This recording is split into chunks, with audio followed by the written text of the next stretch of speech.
एक वाल्व होता है। क्या होता है? वाल्व। वाल्व की संरचना ऐसी होती है जो प्रेशर पड़ने पे एक ही डायरेक्शन में खुलेगा, और अगर इधर से प्रेशर पड़ा तो ये वाल्व बंद हो जाएगा। देखो इसका डिजाइन ध्यान से देखो कैसे है, इसका डिजाइन कैसे है, इस टाइप का है ना, उधर से भोजन आएगा तो ये खुल जाएगा, इधर से नहीं खुलेगा। ये वाल्व जरूरी होता है, नहीं तो अगर आप लेटिएगा इसे ना, मान के चलिए इसे लेटेंगे इसे, अब वाल्व नहीं रहेगा तो खिचड़ी गिर गया, नहीं समझ आ गया। वाल्व होता है। तो पेट के कार्डियक हिस्सा में क्या होता है? वाल्व लगा होता है। क्या लगा होता है वो? वाल्व लगा। जरूरी है कि नहीं वाल्व? अब ध्यान से देखना, ये जब हम होश में रहते हैं, सोए भी हैं तो सोना कोई बेहोशी नहीं है। सोए रहते हैं तो हम फिजिकली आराम कर रहे होते हैं, मेंटली आराम नहीं कर रहे होते हैं, फिजिकली आराम कर रहे होते हैं। तो हम जब सोए भी रहते हैं तो ब्रेन एक्टिव होता है, काम कर रहा होता है, किडनी फंक्शन कर रही होती है, लंग्स फंक्शन कर, सब चीज फंक्शन कर रहा होता है। हम सोए भी रहते हैं तो ये वाल्व काम कर रहा होता है। लेकिन अगर हम बेहोश हो गए तो ये वाल्व काम करना छोड़ देता है।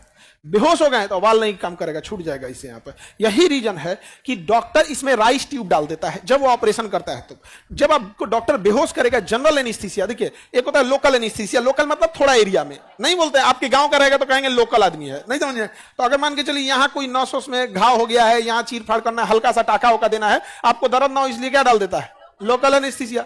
लेकिन पूरे शरीर को बेहोश करना है तो जनरल एनेस्थीसिया। जनरल एनेस्थीसिया डालेगा ना तो आप हो जाएंगे बेहोश, आपका वाल उल गया काम से, ऐसे हो जाएंगे। अब उसके बाद लेटाएगा।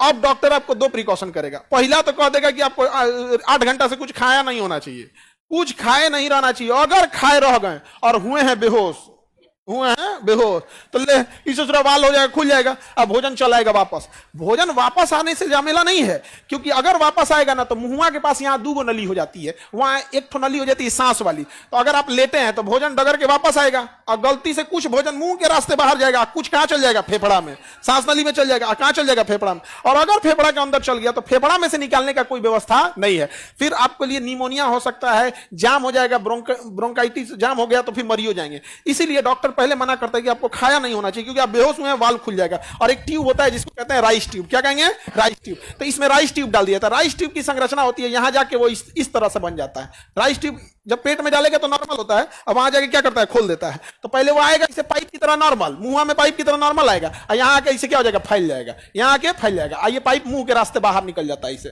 तो मरीज देखिएगा, अगर कोई बेहोश हुआ रहेगा तो मुंह में पाइप लटकल रहता है, देखिएगा ऑपरेशन हो रहा होगा, लटकल रहता है। बाय द वे उसका वॉल खुल गया, और डॉक्टर इंडियन मरीज के वजह से डॉक्टर बैठेगा, डॉक्टर कहेगा शुगर के मरीज को कहता है कि चीनी मत खाइए।